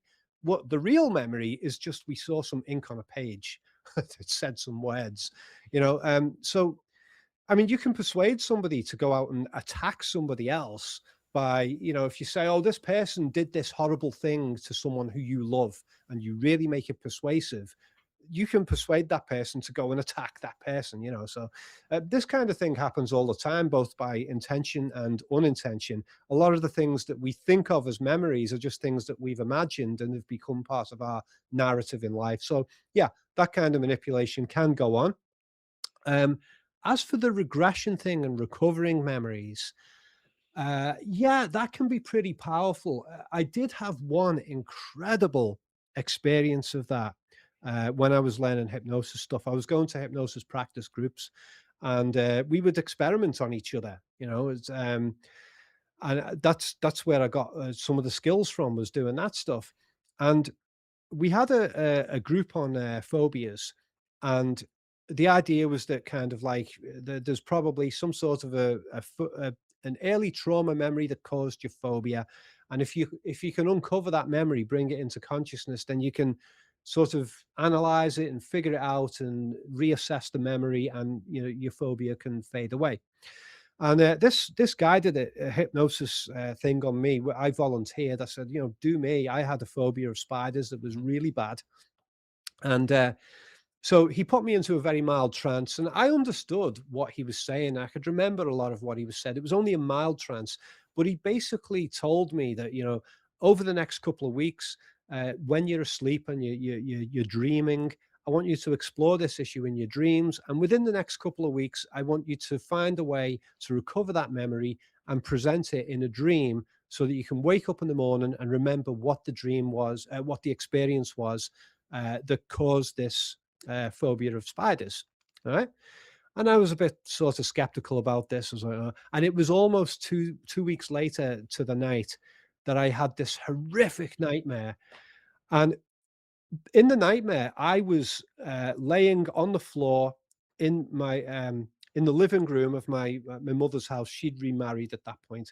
I was laying on the floor, and I was like half dead. I was like injured, and I was surrounded by huge spiders that were as big as people, and they were on the walls, they were on the floor, and they were killing each other. And they were different colored spiders and different sizes, and some of the spiders were dead, and I was one of the ones that was nearly dead in the middle of the room, right?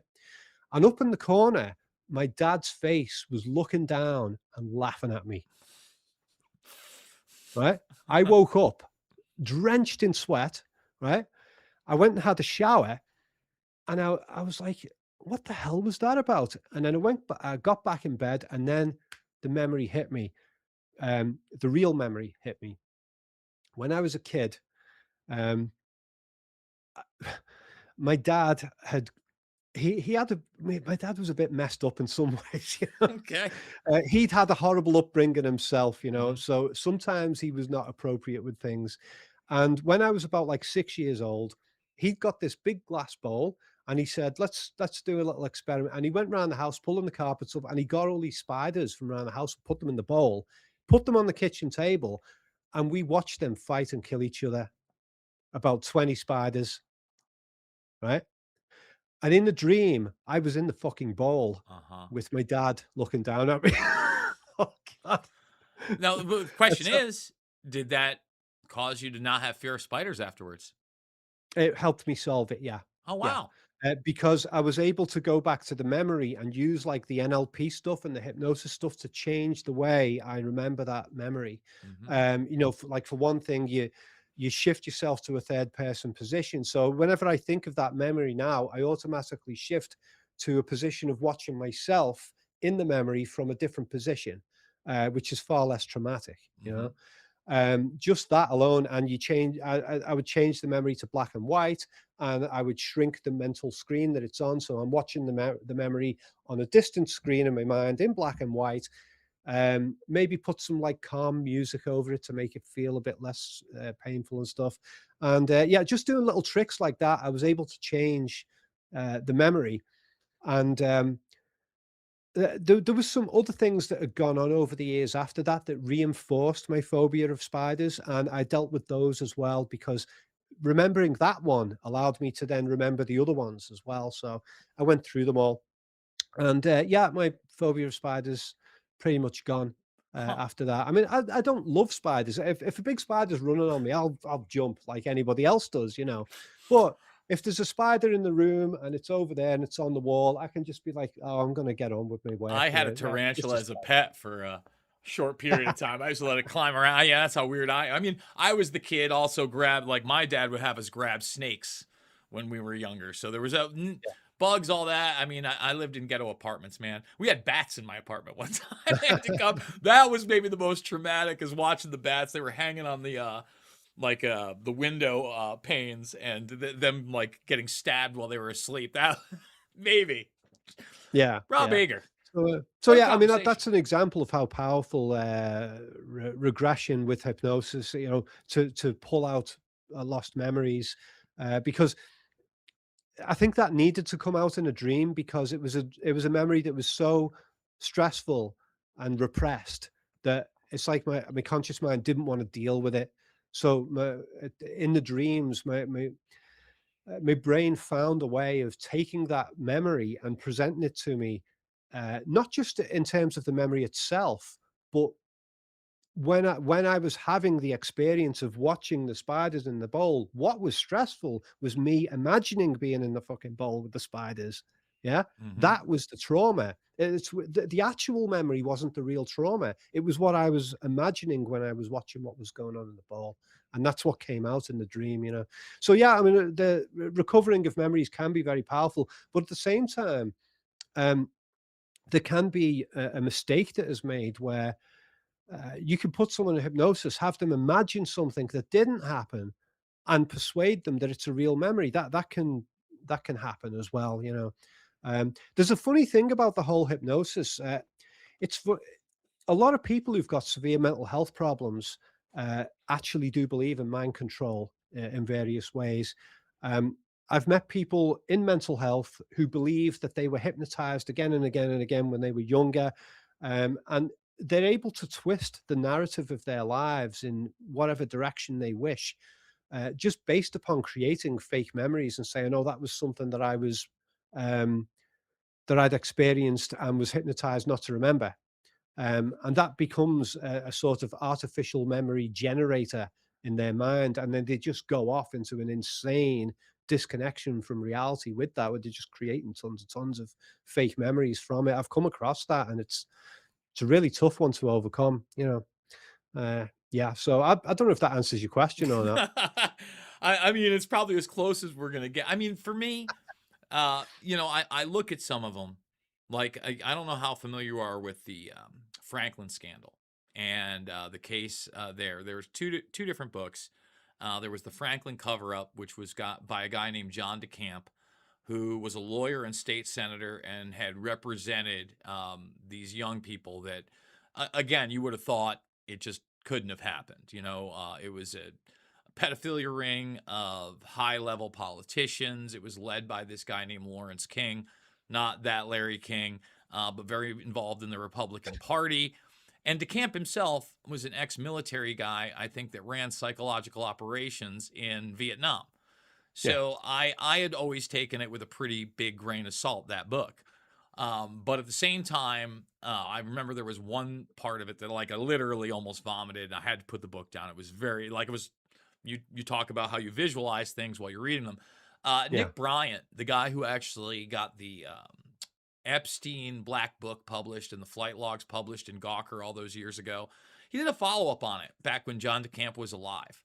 And it's instead of the Franklin scandal, it's called the Franklin cover up. And it's been out about 15 years now. And I know Nick pretty well at this point, but I read that one and he found even more victims. And then he had 100-page bibliography in the back, which were old news articles, the actual FBI reports, police reports, etc., So this was victims of of this who? Franklin scandal cover up. Here, I'll show 1 second. I'll show you the book. Okay, We got it. So, this is the second book. It's called The Franklin Scandal. It's a right. story of power brokers. And So these were victims of Epstein or no, victims no, of? not Epstein. So he like I said, he got, you would know him as the guy that got those published as well. Because Okay. he was an old Rolling Stones reporter and he'd done stuff on like the Hells Angels. But this Yep. right here Okay. is the bibliography at the end. All sorts Right. of and that's what I want, right? I don't want just someone's narrative also. I want the source documentation. Yeah. And this talks about kind of like the satanic ritual abuse of these kids, also getting them hooked on drugs as well, using them as drug mules, etc. Yeah. And not being turned into assassins, but the type of stuff that would be out of a horror movie, right? Yeah. And there was a recent case out in Salt Lake City that if you read, forget about the Epstein cannibal emails there because I know that that's the wild thing out there. I've told my audience. The Cannibal was actually a real restaurant. The chef they're talking about is Francis Derby. He's in the Yeah. emails 1,000+ times. I don't think that means they're eating flesh from those emails. But in this one deposition in Utah, I mean, they're talking about cannibalism. They're talking about like Leatherface type stuff. Yeah. It was like the wackiest case. Someone did get convicted on it. And then Mm. the powerful person who was in the government left the country and bought a Scottish castle with his wife. Like these exactly. These things are super bizarre, and I don't Yeah. think that they're out of the realm of possibility, especially when you get to decadent levels. Um, Oh, absolutely. Yeah. I mean, I do believe that there are multiple Epstein type situations going on all over the world right now that are not even connected to Epstein. mhm, I don't think it's a unique situation. I think it's going on all over the place in different countries in different ways. And probably in some of those situations, it's going to be even worse. I don't know if you ever heard about in Adelaide in Australia, there's been rumors for decades of an establishment there that kills people and mhm. does all these horrible things that you mentioned. Um, that one, I've always been curious about that one because there's been so many serial killer cases in Adelaide and things like that, and that's a dark city. There's something weird going on there. So I'm not ruling these things out. Well, let's talk about the Um, weirdness then, since I still got you here. And we talked a little bit about secret societies, right? Like, yeah, for instance, the Bohemian Grove, which is pretty big, and I've got 9 of their actual annals that run back over 100 years. In large yeah, part, it's like, a fraternal order and a club, etc. But it's yeah, always bizarre to me that you do have like the weird cremation of care ritual. And these guys, mostly who kind of espouse themselves as Christian conservatives, right? And they're doing these weird things. But then on top of that, this is where they started the Manhattan Project. This is yeah, where, they picked political candidates that would become president, like Nixon and Reagan and Eisenhower speaking there after World War II before he gets the nod. So it's yeah, like, this isn't some, club of weirdos and drug addicts or people trying to find their social circles or some kind of like witch Wiccan trend, that type of thing. These are like apex of the power structure type yeah, people doing this. What are your thoughts on that? Is it and look, I'm in a fraternity. We do goofy stuff. We don't worship Minerva or the owl or anything like that. There's no cremation of care. But they also dress and drag a lot. Like that's a big yeah. thing. I often wonder if Hoffa was really into drag or they just caught him at the Grove a couple times and used Yeah. that to blackmail him. What are your thoughts on something like the Grove? I'm quite familiar with the whole Grove thing. I remember when that came out, and I've explored that in bits and pieces. And I've often wondered whether there's some connection between Kubrick and that situation. In fact, there was one, and the guy I believe who got Alex Jones into the Grove in the first place, John Ronson. the guy. Sorry, John Ronson. that's him. Yeah, Yeah. yeah. Well, John Ronson has got like connections with the Kubrick family because he worked with the Kubrick family on a documentary called Kubrick's Boxes, and Oh, I it was the watched that. document. That's Yeah, him. Oh, okay. yeah. So that was John Ronson. So I kind of wondered, if John Ronson knew about what's going on at the Grove and he got Alex Jones in there, where did John Ronson get the information, and why is he connected to Kubrick? Maybe Well, have you maybe ever watched Kubrick. Ronson's Maybe Kubrick knew about the Grove, and maybe he got John Ronson on. So I don't know. There could be something there. did you watch Secret Um, Rulers of the World? I've seen that. Yeah, Yeah, because yeah, he had that 3-part thing, and then it actually turns into The Men Who Stare at Goats. So, yeah, like, the one on, again, mind control and the idea that you could yeah, stop a goat's heart. I'm super skeptical, obviously, of all those things. And I think that you are as well. But I also think that, when you're talking about NLP, and you're talking about taking your mind and putting yourself in a third person perspective of the impossible of watching a memory that you experienced first person. yeah, Obviously, to me, there's something else to humanity. I never tell yeah. people what to believe religiously, spiritually, etc. But man, I didn't know that we were going to get this deep, Rob. But what is the nature of Well, reality? can I just Yeah. mention a little sort of sort of a theory I've got about these elites and why they're drawn to these kinds of bizarre Sure. behaviors. Um, I kind of got onto this years ago from, studying the sexual psychology of, sort of like sexual deviancy to do with like dominatrixes and all that kind of thing. People who go to brothels and have really weird stuff done, that a lot of us would be like, oh, you wanted that done and it's painful. And oh my God, what the hell are you doing there? And, studying in that realm, I sort of came to this conclusion that a lot of people who are in powerful positions, not just like really high positions, but people who are in like managerial positions in corporations and things like that, where they have to put an act on all the time. You have to wear a suit all the time. You have to say the politically correct thing all the time. They're spending all day writing paperwork that has to be politically correct and doing speeches to teams, and everything has to be carefully worded. It's like they're not allowed to be themselves. They become a robot. And funnily enough, this is actually a form of transhumanism. A lot of people, they I think you mentioned this earlier, in their efforts to climb the ladder and get higher and higher corporate positions, they lose their humanity along the way. Mhm. So in a way, they are transhuman. They transition from being human to being corporate robot. That's something that really goes on. And I think a lot of people, when they're in those positions, there's a part of them that still wants to reject it. There's a part of them that wants to throw off the business suit, whether it's a man or a woman, and wants to get rid of all of the nicey nice behaviors and wants to just go the other direction. And I think those people step away and go to like dominatrixes and weird sex parties and things like that. And they just want to do the craziest shit just to feel human again, you Mhm. know? It's like they're trying to balance themselves out. Okay, I've done the nicey nice thing over there. Now I want to do the insane, crazy thing where I'm just going on impulse and I'm not having to edit myself. I think there's an element to that goes on.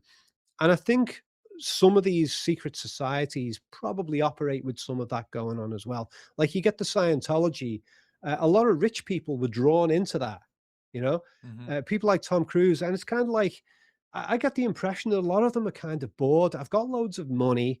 Um, I've got all this power and influence, and everybody wants to know me everywhere I go. I can sleep with just about anybody.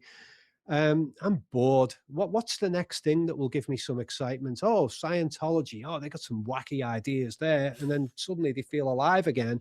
So I think a lot of that kind of stuff goes on. It's people are drawn towards these cult things because they're unhappy with their own situation to begin with, and that can apply whether at any level of the economic ladder.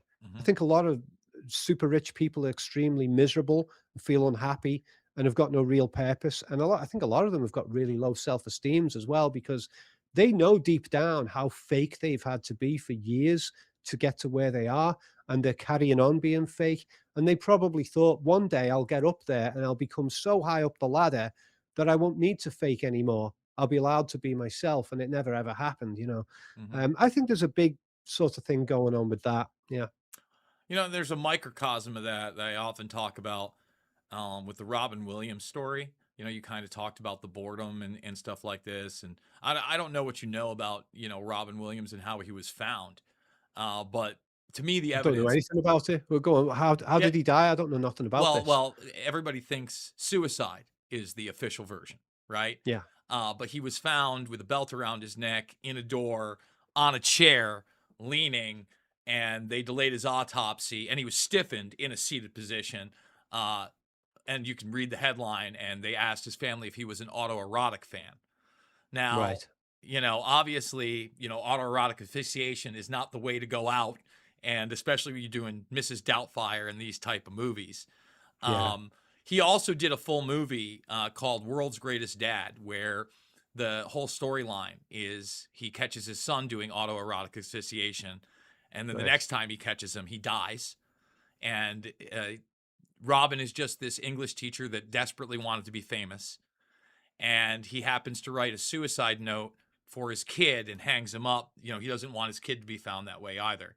And the whole Yeah. story is how he gets famous from this suicide note that was published and him talking about the experience that isn't real. Um, I think that Robin Williams probably again, and Bobcat Goldthwait, actually, he was a good friend. Like, he was a Call of Duty guy. He was a drug addict. Like you said, he could sleep with anybody.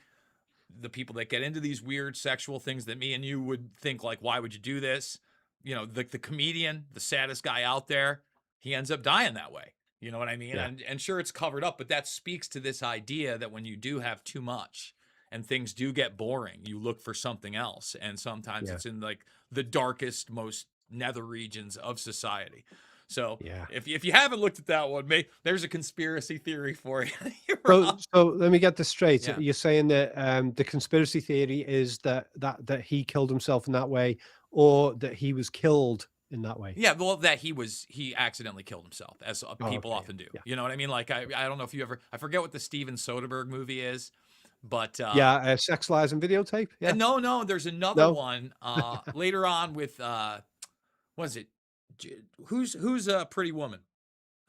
Julia Julia Roberts. Julia Roberts. It's with Julia Roberts and David Duchovny's in it, and she gets set up on this date with Duchovny, and it's like, it's if you've never seen, it's like this gritty type film, but he doesn't end up showing up to dinner, so she goes over to get him in his room, and I think they're on like a boat or something like that, and he's accidentally killed himself from autoerotic asphyxiation, only with a bag over his head instead of the belt around his neck. But I'm just saying, you don't hang yourself to kill yourself in a seated position with a belt around your neck and a door. Like, that's not, you'd have to act, I don't know how you would actually be able to keep yourself forward.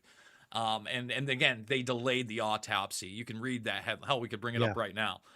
There's Yeah. just too many things to point to me. They tried to say that he cut his wrist and that there was no wrist cut. Like, you look at the autopsy and all these things. I honestly don't know about the technicalities Yeah. of that kind of stuff. I Yeah. mean, I have read things about people sort of hanging themselves by doorknobs just by sitting down and stuff. Sure. I don't even know how physically possible that is. Well, Funny enough, Epstein.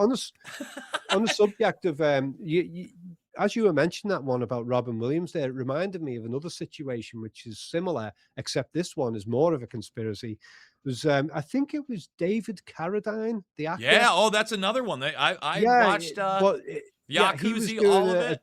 I think he was doing a documentary on the triads or Yeah, something. the Wasn't he? Yakuza. Yeah, the triads of Yeah. the Yakuza. Yeah, and then he suddenly gets an embarrassing death. I was like, no, somebody's killed him there. I think. Who was it? Tarantino on Stern said he was murdered. And he also said that the family said that he was actually like bound when they found him in the closet. Like there was no way. Yeah, that is another. We got conspiracy theories with Rob Ager. He never goes that far. Rob, you've been giving me almost 2 hours of your time. Go to collativelearning.com and please, if you're unfamiliar with his stuff, again, he's got great stuff on YouTube under Rob Ager, under Collative Learning. And I mean, I was reading your stuff back when it was like blog post days, big, long stuff. You've got that too. You are an absolute wealth of information. This was an awesome conversation. What would you like to leave the audience with, my man? I would like to leave the audience with this. I watched your speech on transhumanism. I watched it last night in preparation for this podcast, and I was very impressed with your speech. It was really good. I was like, wow, here's somebody who actually knows this subject. I hear so many people often their opinions on AI and transhumanism where they fell for a lot of the lies, and you've seen through it all. And I was watching and I was like, awesome. Yeah, man, that's thank you, man. That makes me feel really good because look, man, here's the deal. I was a naive kid. I don't want to even say, because I was in my mid-20s and I thought I was an adult. But like when we did Loose Change, I really thought we're gonna get justice. We're gonna stop these wars. We're gonna get our constitutional republic back. All these things, and now I'm kind of at the point, especially with transhumanism, that transcends traditional governments and really where we're moving as a society. I'm always telling people, hey, stay human for as long as you can, and that's going to be harder and harder as they sell us beyond wearables, as they try to sell you on Musk and Neuralink and all these other things. So I think that's the big battle of the day. You think there's a bigger one out there? Can I just add one thing on that Sure. though, before we go? I wanted to get this in somewhere. Everybody, stop living through your mobile phones. These are tracking devices. Everywhere you go, everything you do is being tracked and recorded and passed around and put in data sets all over the world. Use your mobile phone less. Go out for a few hours without it. Leave the damn thing at home. There was a time when these things didn't exist and we were all fine and we didn't die because we didn't have our mobile phones with us. Yeah, and buy yourself a Faraday blocker, which is a pouch which you can put your phone in. And every now and then, when you're not using your phone for a few hours, put the damn thing in the pouch. It blocks all signal coming in and out. Because if you're going to carry your phone everywhere with you all the time, you may as well have an implanted device in your hand that tracks you. It's the same bloody thing. So yeah, get off your phones as much as you can. It's Yeah, been a that's trek. one simple thing that everybody can do. Well, I also tell people to downsize on the apps. Like, I don't have, first of all, I've never got on the social media craze outside of, like, I've had the YouTube channel since 2007. Yeah, X is the only thing on my phone. I have a Facebook, but that's family and home and desktop stuff. No yeah, Instagram, no Snapchat, no TikTok. The more that you live your life through this little screen, it watches you as much as you watch it, if not more. absolutely. Yeah, yeah. Yeah. And we're going to And track. there's loads of free programs you can get that are alternatives that don't involve all of this corporate tracking stuff. So yeah, Do you use a like a Graphene OS or a Lineage OS phone? Have you gone that far yet? no, I haven't. No. I've experimented with those as well. Rob Ager, man, I hope we do this again. We could talk forever. Thank you so much. Guys, you know the drill over here. If you want to support the broadcast, 5, 10, 15 bucks, it means the world to me. We've also got a PayPal down below. And as always, it is not about left or right. It is